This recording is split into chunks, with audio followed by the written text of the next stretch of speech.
Mon grand frère, qui est un sociopathe diagnostiqué, a été libéré après avoir passé 8 ans en prison. Et la première chose qu'il a faite a été d'essayer de forcer l'entrée de ma maison.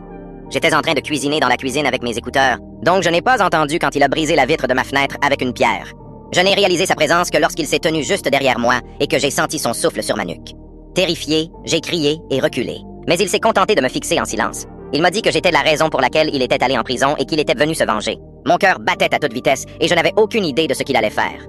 J'ai vu qu'il tendait la main vers un couteau posé dans la cuisine, alors je l'ai immédiatement poussé et me suis précipité à l'étage. À ce moment-là, mon père était dans le grenier en train de réparer la lumière de ma chambre et j'ai crié de toutes mes forces pour l'appeler à l'aide. Mon frère a couru derrière moi avec le couteau et j'ai réussi à me barricader dans la salle de bain. Il a commencé à forcer la porte et, en quelques instants, il l'a enfoncée avec toute sa force. Dès qu'il est entré, j'ai vu mon père le plaquer au sol et lutter pour lui arracher le couteau des mains. J'étais paralysé par la peur. Mon frère a commencé à prendre le dessus sur lui et j'ai paniqué. Je savais que je n'avais que quelques secondes, alors j'ai attrapé une lampe à côté de moi et l'ai frappé de toutes mes forces sur la tête. Encore aujourd'hui, quand je repense à ce moment, j'en ai des frissons. Je suis reconnaissant que mon père ait été là ce jour-là.